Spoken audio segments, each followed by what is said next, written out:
안녕하십니까. 약자의 친구 인생성형가 정영기입니다.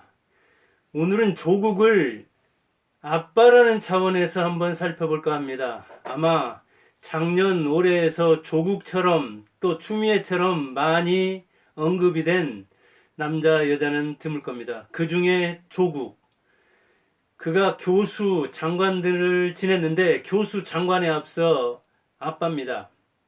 남자입니다. 그리고 예로부터 수신, 제가 치국 평천하 그렇게 얘기했죠.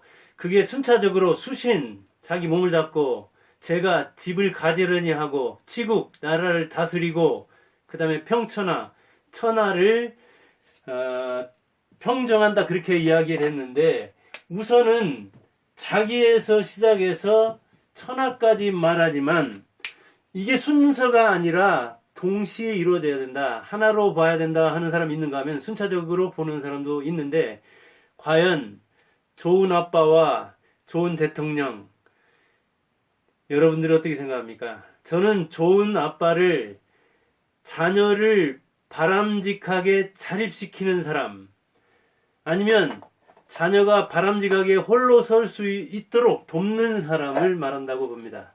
제가 쓴 책이 마침 이 좋은 아빠 되는 길, 이게 있어서 과연 조국이 좋은 아빠인가 한번 가정에서, 특히 부모로서의 조국을 말하려고 봅니다. 또 이렇게 엄마의 격, 그걸 썼는데, 그 이유는 제가 하고 나면서 가장 많이 만난 사람이 아빠와 엄마입니다. 그런데 역시 엄마를 능가하는 자녀, 아빠를 능가하는 자녀가 드물다고 생각해서 그렇게 썼습니다. 그리고 학원에 와서 많이 물어봅니다. 어떻게 하면 자녀를 바꿀 수 있습니까? 그런데 그때는 대답을 못했습니다. 이제는 말할 수 있습니다. 예, 아빠가 바뀌어야 됩니다.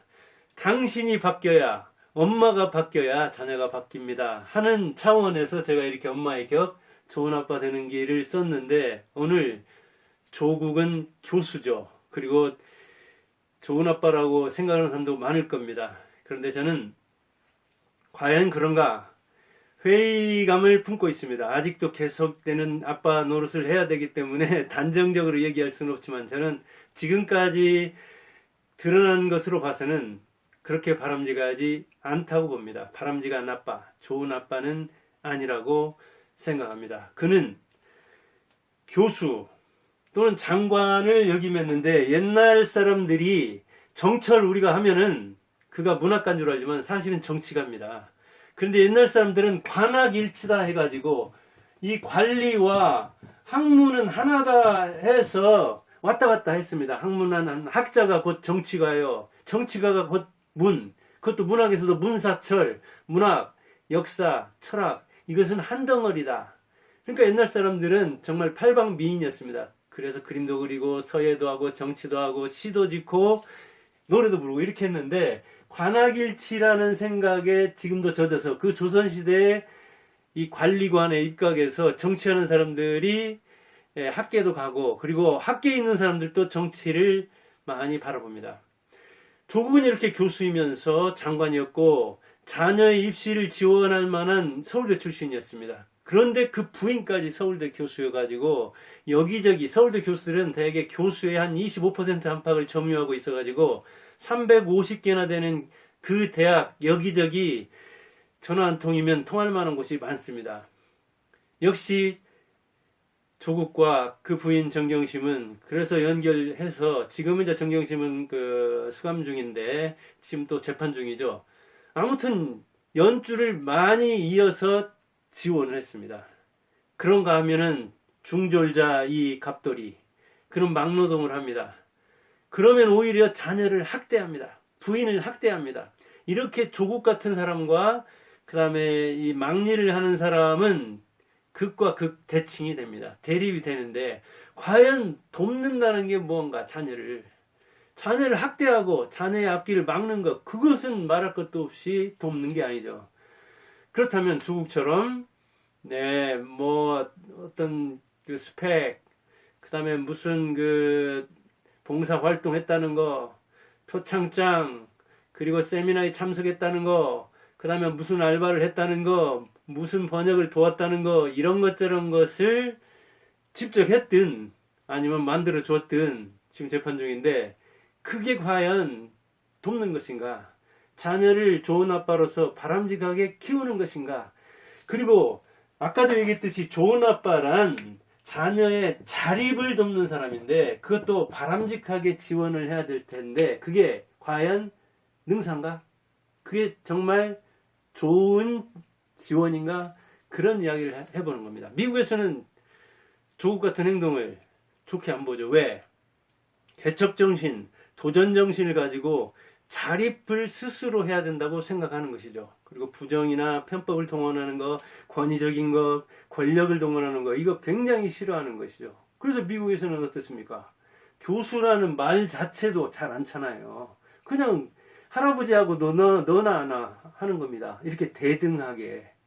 그런데 그가 이 정권력이 있어서 이 관악일치의 이념을 장착하고 장관도 하고 그랬는데 그가 과연 자녀를 미국식으로 도왔는가?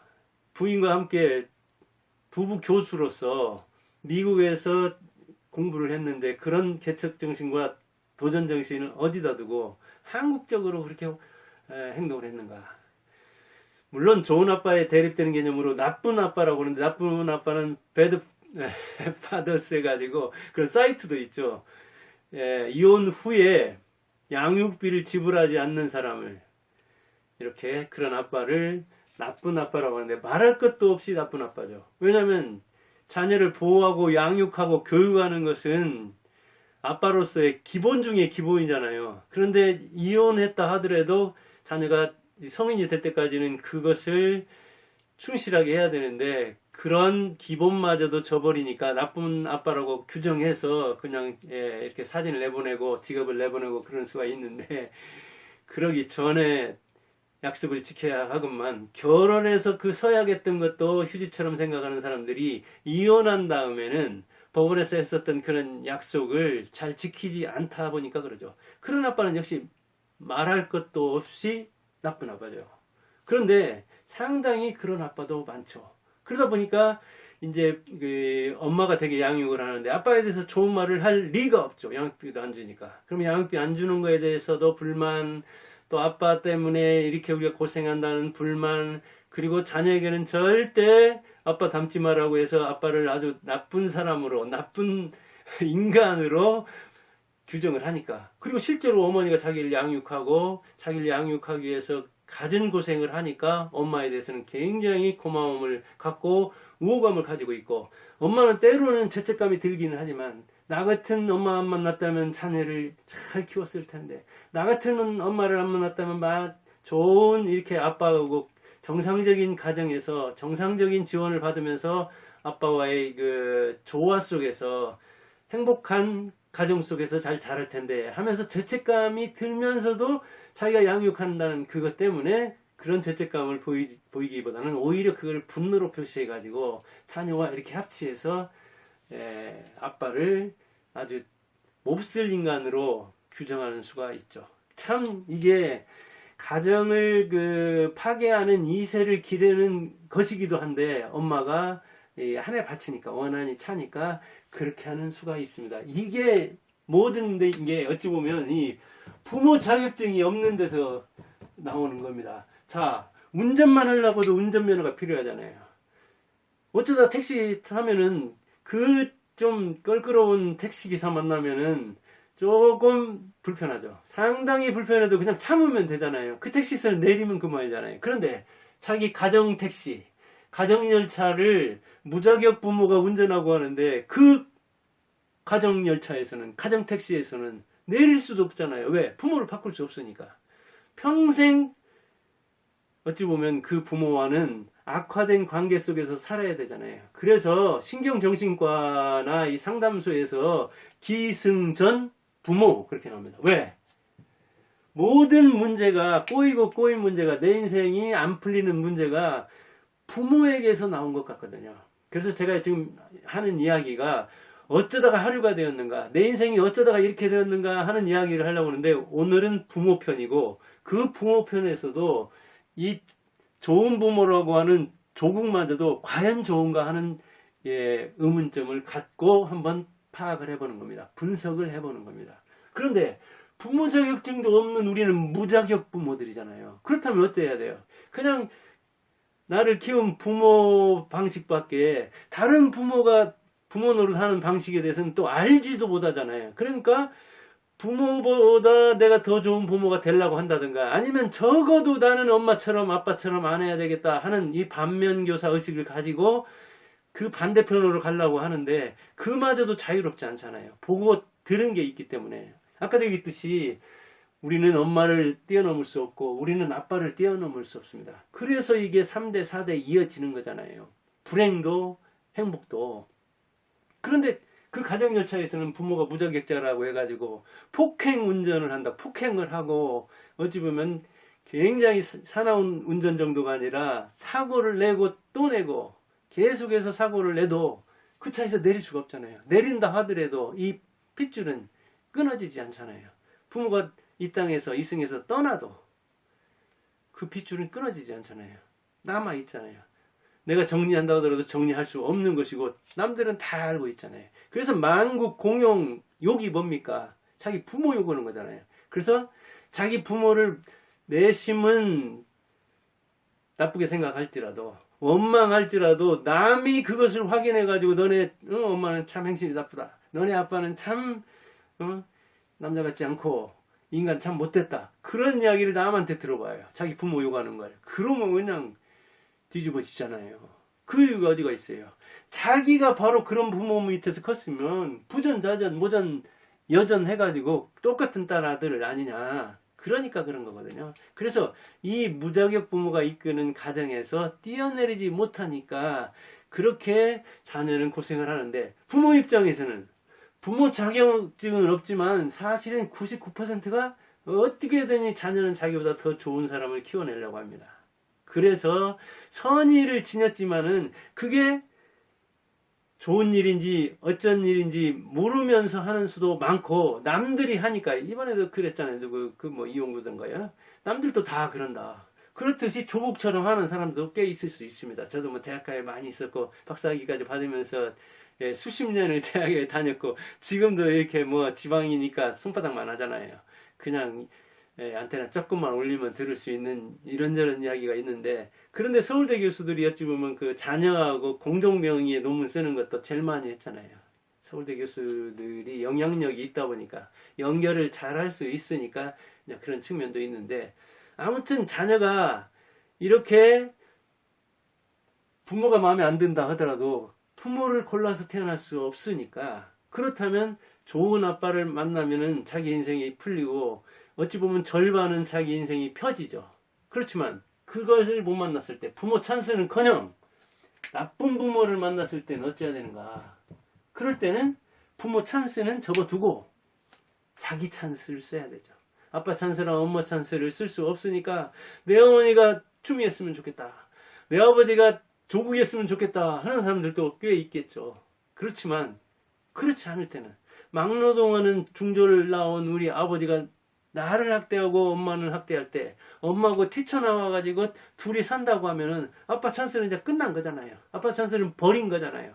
그럼 버린 카드에 대해서는 미래를 갖지 말고 어찌 보면 이제 자기 찬스를 써야 되는 것이죠. 그게 말처럼 쉽지는 않지만 어디 가서 특히 여학생들은 자기 부모가 돌아가신 다음에도 그 이해자료 카드나 이런 데 있다는 그냥 살아있는 걸로 쓰는 수도 있고 그럽니다. 왜 내가 교사한테 이미지가 편못 밑에서 커가지고 비정상적인 가정에서 커가지고 뭔가 부족하고 또 친구들이 그걸 알면은 교사가 또 그거를 알리는 사람도 있고 그러는데 내가 왜 그런 일 때문에 기죽냐 해가지고 거기다가 살아있는처럼 이렇게 쓰고 그래가지고 이제 만일 개면담을 한다면 그 자리에서는 선생님 제가 이래서 하는데 아빠가 이제 머리 떨어져서 뭐 돌아가신 걸 얘기 안 하고 그런 걸 계속 또 끝까지 숨기려고 하는 사람도 있고 그럽니다.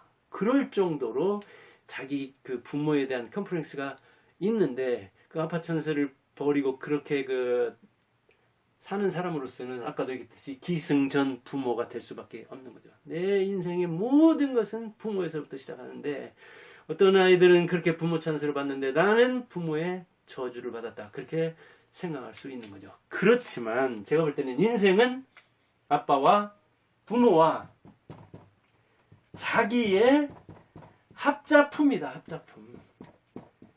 합작품인데 그것을 부모 탓으로 다 돌리는 것도 그렇다. 물론 좋은 부모 만나서 좋은 지원을 받으면 얼마나 좋습니까? 그러나 그렇지 못한 자녀들도 많거든요. 원래 가난한 사람이 많으니까. 그렇다면 내 인생은 부모와 나의 공동 책임이다. 그리고 성인이 된다면은 점점 내 책임이 커진다.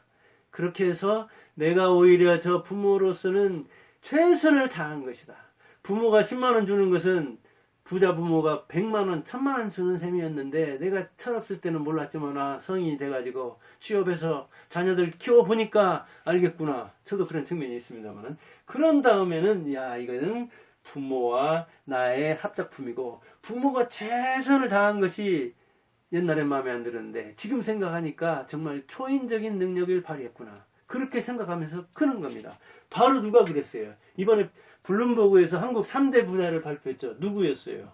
김범수, 그 다음에 이재용은 너무나 잘 알죠. 삼성가. 그 다음에 서정진이에요.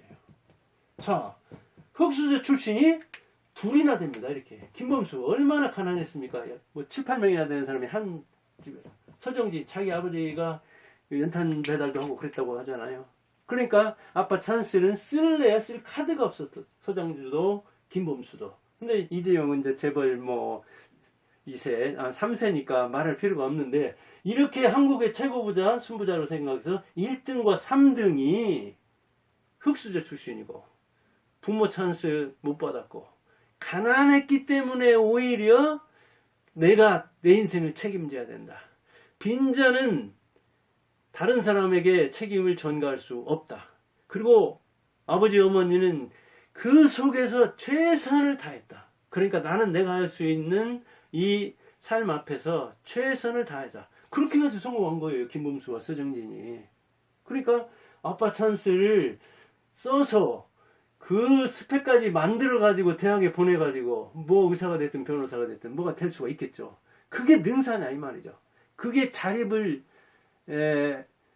달성할 수 있는 첩경이냐 그거죠. 이렇게 김범수나 서정지처럼 그 부모가 태도를 보임으로써 열정을 보임으로써 자녀에 대한 사랑을 보임으로써 자기가 할 수 있는 최선을 다함으로써 그렇게 가르쳐서 그리고 그런 그 발로 가르쳐서 몸으로 가르쳐서 보고 배우게 하는 것.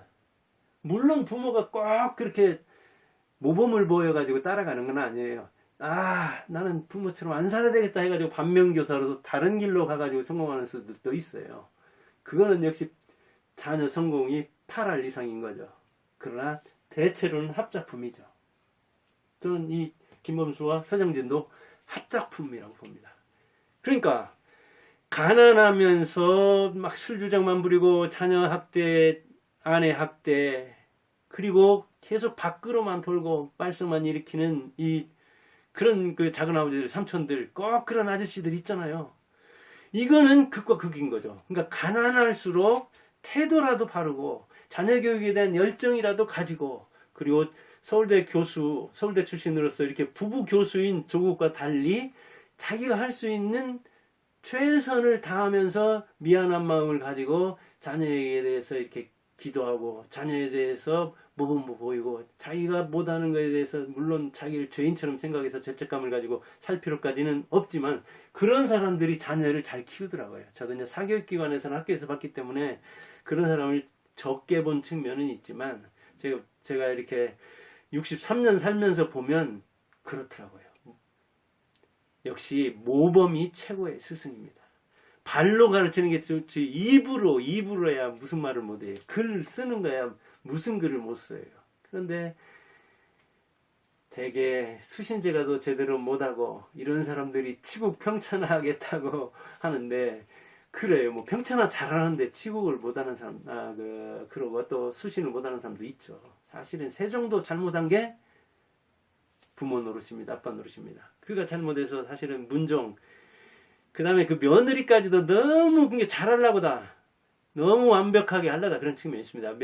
며느리도 2명이나 이렇게 뭐 거의 갈아치우고 뭐 그러던가요. 그러다 보니까 단종이 늦었잖아요. 늦어서 그렇고 수양대군을 이 권력에 참여시켜가지고 물론 자기 그 트라우마가 있기 때문에 그럽니다. 왕자의 난 그 아버지가 일으키는 거 보면서. 그래서 이렇게 아버지와 자기와 자식은 한 덩어리가 되는 겁니다. 3대를 같이 볼 때 수양대군도 이해할 수 있는 거거든요. 그래서 이게 수양대군 다음에 딱 가지치기를 해줬어야 되는데 세종은 그걸 못 해준 거예요. 왜냐하면 자기가 그 아버지 그걸 봤기 때문에. 근데 삼성 같은 데서는 이맹이 큰아들은 아니다 이렇게 한 몇 번 줬는데 아니다 싶으니까 탁 자르고 그 장손 큰손자는 이재현 그렇게 깍듯이 또 이렇게 그 뭐랄까 대우를 했잖아요. 근데 물론 이제 정주영은 자기 동생들까지도 챙기고 이렇게 자녀들한테도 이렇게 뭐 골고루 나눠줬지만 이병철은 거의 태반을 이건희한테 줬죠. 이게 이제 이 사업에서도 스타일이 다르듯이 부모로도 스타일이 다른 겁니다. 아무튼 이 자수성가한 이 사람들을 볼 때 좋은 부모란 어떤 부모인가? 꼭 그 뭐 부정 편법까지 동원해가지고 스펙을 만들어서 자녀의 인생길을 앞길을 열어주는 게 과연 좋을 것인가? 오히려 그게 자녀를 망치고 자식 농사를 흉년으로 만드는 그런 게 아닌가 한번 생각해 볼 필요가 있습니다. 자, 아까도 얘기했듯이 이런 서정진과 김범수 같은 가정에 태어났는데 부모마저 나쁘다면은 그런 부모는 나는 정말 부모 잘못하고 나가지고 내 인생이 하류가 되었다. 내 인생 망쳤다. 해도 부모가 할 말이 없습니다. 왜? 자원도 없으면서 돕기는커녕 방해를 쓰니까. 그래서 그런 자식들이 꽤 많습니다. 그런 자녀들한테는 부모들이 말년에 학대를 당할 수 있습니다. 그런데 적어도 아무리 떼내려고 해도 부모 책임이 절반은 되니까 어디 가서 이야기도 못하는 겁니다. 창피해서. 그래서 학대받는 1호가 누굽니까? 배우자와 아들이라고요. 그놈의 아들 노래를 부르다가 아들한테 말년에 당하는 사람 어디 가서 입도 못 열고 직설도 못하면서 당하는 사람들 꽤 있습니다. 어디 이런데 뭐 넘어져서 그랬다 어쩌다 그랬는데 대개는 자녀 그 중에서도 아들한테 그런 경우가 있고 그러거든요. 자, 여러분들이나 저나 부모 찬스 저는 이 뭐랄까 훌륭하게 모범을 보이는 부모 밑에서 커서 그거를 부모 찬스로 생각합니다. 재산은 없었지만 그 없는 재산에서 초인적 능력을 발휘해가지고 자녀를 6남매를 키운 그 부모를 본받아서 저는 그 세대를 봤으니까 열심히 살려고 하거든요. 여러분들도 그러기를 바라고 조국은 아무튼 좋은 아빠로 평가하기에는 그렇고 그런데 이제 가정뿐만 아니라 국가의 신뢰를 무너뜨려 버리고 서울대에서도 서울대 출신들이 뭐 가장 나쁜 서울대 출신 뭐 이렇게 그렇게 평가했다고도 하고 그러잖아요. 서울대의 신뢰라든가 교수사의 신뢰도 많이 무너뜨린 측면이 있죠. 그러기는 하지만 아직 이 아빠 노릇을 하고 있는 것이고 그 아들과 딸이 아직 크고 있기 때문에 인생은 더 두고는 봐야 되지만 유보적으로 보기는 해야 되지만 지금까지 봐서는 그리고 그가 여러 권력과 관련돼 가지고도 그렇지만 대개는 이 부모로서 자녀에 대해서 그 비리를 저지르다가 문제를 일으킨 부분이 많잖아요. 그런데도 부모로서 그런 부모를 보면서 좋은 아빠로 평가해서 그런 건지 아니면 좋은 권력자로 평가해서 그런 건지 아니면 관악일치를 제대로 하는 사람이라고 봐서 그런 건지 아니면 그 글을 읽고 그 말을 읽고 감동해서 그런 건지 글을 치고나는 사람도 있습니다. 자유입니다. 물론 판단은 자유지만 냉철하게 우리가 신상필벌을 하는 것이 국민으로서 지도자들을 정신 차리게 하는 길이 아닌가 그런 생각이 듭니다. 오늘은 이제 조국을 여러 측면에서 다른 사람들이 다루었기 때문에 저는 가정에서 과연 그가 좋은 아빠인가? 그 자녀들한테 묻지 않고 제가 그 보아온 측면에서 이렇게 뭐 나름대로 공부하고 글도 쓴 차원에서 한번 봤는데 지금까지 봐서는 아니다. 그런 이야기를 해봤습니다. 예, 약자들과 함께 힘을 얻기 바라면서 감사합니다.